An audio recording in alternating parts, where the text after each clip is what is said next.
शुरू अल्लाह के नाम से जो बड़ा मेहरबान और नहायत रहम वाला है। अस्सलाम वालेकुम। मैं जाहिद अजीम अपने चैनल अवाम रदारे के साथ आपकी खिदमत में हाजिर हूँ। नाज़रीन, पाकिस्तान के अंदर जो इस वक्त सियासी सूरत हाल है उससे तो आप बखूबी वाकफ़ हैं। इसी के पेश नज़र आज कुछ अहम डेवलपमेंट्स हुई हैं जो हम आपके सामने रखेंगे। आज सुप्रीम कोर्ट ऑफ पाकिस्तान के चीफ जस्टिस जनाब जस्टिस उमर ता बंदयाल साहब ने भी इलेक्शन के हवाले से हुकूमत को वार्न कर दिया। उमर ता बंदयाल साहब CCPA लाहौर के तबादले के हवाले से एक समाअत कर रहे थे, जिसमें उन्होंने कहा कि अगर हमें ये अंदाज़ा हुआ या हमें पता चला कि इंतखाबात के हवाले से कोई बदनीति शामिल है तो सुप्रीम कोर्ट उसमें ज़रूर मुदाखलत करेगी। जनाब जस्टिस उमर ता बंदयाल साहब का यह भी कहना था कि सुप्रीम कोर्ट एक आइनी इदारा है और सुप्रीम कोर्ट को अपनी आइनी जिम्मेदारी का भी एहसास है। उन्होंने कहा कि सुप्रीम कोर्ट हमेशा कानून की पासदारी करती है और सुप्रीम कोर्ट आइन की सबसे बड़ी मुहाफ़िज़ भी है।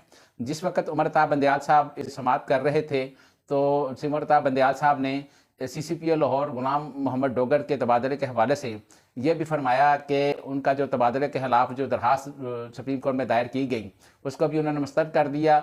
और उन्होंने कहा कि जिस तरह सुप्रीम कोर्ट आइनी इदारा है इसी तरह इलेक्शन कमीशन भी आइनी इदारा है और इलेक्शन कमीशन को ये तमाम अख्तियारात हासिल हैं कि जिस वक्त इलेक्शन का ऐलान कर दिया जाए तो इंतखाबात को शफाफ बनाने के लिए ट्रांसफ़र पोस्टिंग भी कर सकता है।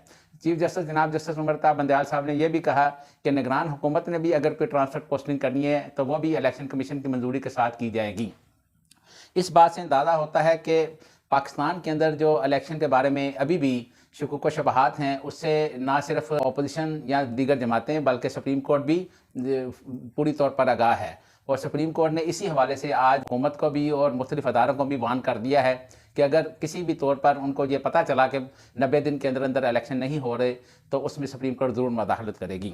उस वक्त PDM की मुश्किलात में भी इजाफा हो गया जिस वक्त लाहौर हाई कोर्ट में एक दरखास्त के दौरान जस्टिस आसिम हफीज़ साहब ने 1990 से लेकर 2001 तक तोशाखाना का तमाम रिकॉर्ड पब्लिक करने का ऐलान कर दिया। उन्होंने कहा कि 1990 से लेकर 2001 तक का जितना भी तोशाखाना का रिकॉर्ड है उसको भी पब्लिक किया जाए, जिसकी वकील ने मुखालफत की। उन्होंने कहा कि इससे एक मसला पैदा हो जाएगा, लेकिन जो जस्टिस आसिम हफीज़ साहब थे उन्होंने कहा जो भी हो जाए इसमें कोई भी चीज़ नहीं छुपाई जाएगी और इसका रिकॉर्ड सारा पब्लिक कर दिया जाएगा। हुकूमत के लिए ये मुश्किलात इसलिए भी बढ़ गई हैं क्योंकि हुकूमत के पास एक बहुत बड़ा इस वक्त हथियार था तोशाखाना का, जिसके हवाले से हुकूमत तहरीक इंसाफ और ख़ास तौर पर इमरान खान को गंदा करने की कोशिश कर रही थी।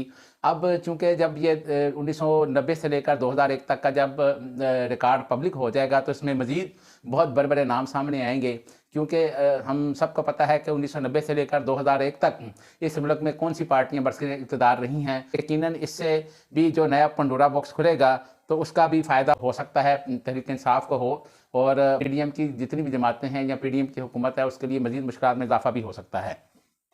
इस्लामाबाद हाई कोर्ट ने ममनुआ फंडिंग के केस के हवाले से FIA की दरखास्त थी जिसमें FIA ने इस्तदा की थी कि इमरान खान की जमानत मनसूख की जाए। इस्लामाबाद हाई कोर्ट ने वो FIA की दरखास्त मुस्तरद कर दी है। ममनुआ फंडिंग के हवाले से इमरान खान साहब इस वक्त जमानत पर हैं और बैंकिंग कोर्ट ने उनकी 28 मार्च तक की जमानत ली हुई है। इस वक्त अगर देखा जाए तो पाकिस्तान के अंदर तहरीक इंसाफ के ऊपर बहुत ज़्यादा मुकदमात भी दर्ज किए हुए हैं। लाहौर हाई कोर्ट के अंदर एक ये भी डिटेल पेश की गई जिसके मुताबिक इमरान खान समेत तहरीक इंसाफ की पार्टी और वर्करों के ऊपर इस वक्त तकरीबन 130 मुकदमात पूरे पाकिस्तान में दर्ज हैं और इमरान खान साहब को रोज़ाना किसी न किसी कोर्ट में पेश होना होता है और जिसके लिए कभी वो खुद या फिर उनके वकला जाते हैं और इस वक्त तक तमाम कोर्टों में उनकी ज़मानतें चल रही हैं, जिसको हुकूमत और PDM की पार्टियां तनकीद का निशाना बना रहे हैं।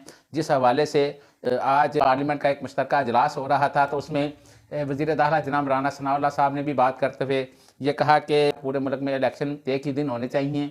अगर इलेक्शन की शफाफियत बरकरार रखनी है तो ये ज़रूरी है कि इलेक्शन एक ही दिन हों।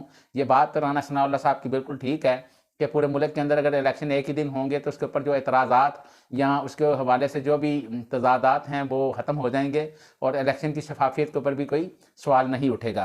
लेकिन इस हवाले से हुकूमत और अपोजिशन को दोनों को मिलकर बैठ कर एक मुतफ़िका लाएअमल तय करना होगा और एक मुतफ़िका हिकमत अमली अपनानी होगी जिसके तहत पूरे मुल्क में इकट्ठे इलेक्शन हो सकें। क्योंकि अभी तक के हालात के मुताबिक तो सुप्रीम कोर्ट के वाज़ेह फैसले के बाद 30 अप्रैल को पंजाब के अंदर इलेक्शन होना ज़रूरी हैं और इसी तरह जो खैबर पख्तूनख्वा की भी जो तारीख आ चुकी है 28 मई, वो उसमें खैबर पख्तूनख्वा में भी इलेक्शन 90 दिनों के अंदर होना ज़रूरी है। अब राना सनाउल्लाह साहब ने भी आज मुश्तरका इजलास में बहुत लंबी तकरीर की और उसमें उन्होंने कहा कि इमरान खान इस वक्त चहेता बना हुआ है।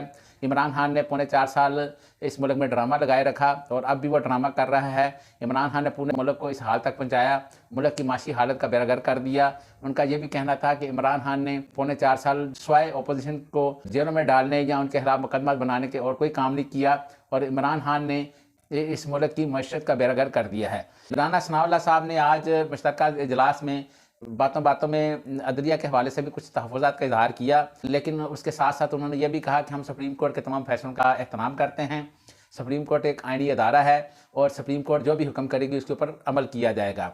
राना सनाउल्लाह साहब ने अफवाज पाकिस्तान के शोधा हैं उनके लिए भी मुश्तरका इजलास के अंदर दुआ की और उनको भी खराज तहसीन पेश किया और उन्होंने कहा कि जो इस मुल्क के जो सपूत हैं, जो पाकिस्तान की हिफाजत करते हैं, अपने मुल्क की हिफाजत के लिए जान कुर्बान कर देते हैं, हम उनको सल्यूट पेश करते हैं। और इस हवाले से उन्होंने आज बहुत लंबी एक तकरीर की जिसे फवाद चौधरी साहब ने बाद में तनकीद का निशाना भी बनाया। IMF ने भी आज पाकिस्तान के इकदाम के हवाले से एक बयान जारी किया है। पाकिस्तान ने जो भी पेशगी इकदाम किए हैं IMF उससे खुश नहीं है, बल्कि IMF उससे मुतमिन नहीं हो सका। IMF ने पाकिस्तान से मुतालबात भी किए हैं जिसमें उन्होंने शरह सूद में मज़ीद इजाफे के लिए भी कहा है। देखें, हुकूमत इसके ऊपर गौर कर रही है, हो सकता है कि शरह सूद में मज़ीद इजाफा कर दिया जाए। IMF ने कल भी जब हुकूमत ने पेट्रोल के हवाले से सब्सिडी देने का ऐलान किया तो उस हवाले से भी IMF ने ये कहा कि हमारे साथ मशावरत नहीं की गई। आज वज़ीर पेट्रोलियम मुसद्दक मलिक साहब ने इसका जवाब देते हुए ये कहा कि हम उसके ऊपर कोई सब्सिडी नहीं दे रहे, बल्कि हम पेट्रोल की कीमत जो है वो 50 रुपये बढ़ा देंगे और उसके बाद हम जो गरीब लोग हैं उनसे पेट्रोल तकरीबन 100 रुपये जो है वो उनको उसके ऊपर छोड़ देंगे, लेकिन जो अमीर लोग हैं उनसे पेट्रोल की पूरी कीमत चार्ज की जाएगी। और मुसद्दक मलिक साहब के इस बयान को भी आज बहुत ज़्यादा मुल्क के अंदर डिस्कस किया गया, क्योंकि लोग जो उम्मीदें लगा के बैठे हुए थे कि पाकिस्तान में पेट्रोलियम मसनूआत में कमी हो जाएगी या गरीबों को पेट्रोल दिया जाएगा। देखें इसमें आगे क्या होता है, ये तो वक्त ही बताएगा। वज़ीर आज़म शहबाज शरीफ ने भी आज इस हवाले से कुछ बातें की हैं। उन्होंने आज थरपारकर के अंदर शंघाई इलेक्ट्रिक मनसूबे का भी इफ्तिताह किया। इस मौके पर उन्होंने कहा कि पाकिस्तान को हम इंशाल्लाह मुश्किल से ज़रूर निकालेंगे और तरक्की के जो दुश्मन हैं उनको शिकस्त दी जाएगी। वज़ीर आज़म जनाब शहबाज शरीफ ने भी इमरान खान और तहरीक इंसाफ को भरपूर तनकीद का निशाना बनाया। उन्होंने कहा कि ये ज़मान पार्क में जो 4-5 दिन जिस तरीके से फसाद खड़ा किया गया, इंसाफ ने इस हवाले से पाकिस्तान के अंदर बहुत नुकसान पहुँचाया है और मैशत को इससे बहुत ज़्यादा नुकसान पहुँचा है। तहरीक इंसाफ हफ्ते को मीनार पाकिस्तान में अपना जलसा करने जा रही है और इसमें इमरान खान साहब ने ये दावा किया है कि मीनार पाकिस्तान का जो जलसा है वो हुकूमत के खिलाफ एक बहुत बड़ा रेफरेंडम साबित होगा। हफ्ते वाले दिन आपको पता है कि वैसे भी अब मुल्क में रमज़ान होगा। देखते हैं कि रमज़ान में पता चलेगा कि लोग किस तरीके से बाहर निकलते हैं और किस तरीके से तहरीक इंसाफ को सपोर्ट करते हैं।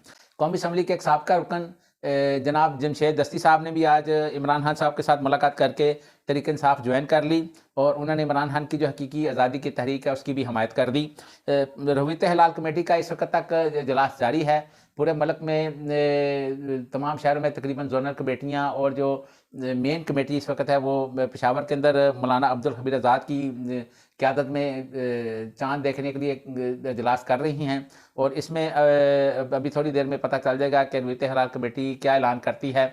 इससे पता चलेगा कि रवीत हलाल कमेटी के ऐलान के बाद पता चलेगा कि आया कल रोज़ा है या नहीं। वज़ीर आज़म पाकिस्तान ने रमज़ान के हवाले से भी बिजली की फराहमी बिला तअत्तुल करने की हिदायत कर दी है और दूसरी जानब फ्री गैस नादन ने भी रमज़ान में फ्री गैस बगैर किसी लोड शेडिंग के फराहम की जाएगी। अगर आपको हमारी ये वीडियो पसंद आई हो तो नीचे दिए गए बेल आइकन के बटन को प्रेस करके अपने चैनल का हिस्सा बने। अल्लाह ताला हम सबका हामी नासर हो। खुदा हाफिज़।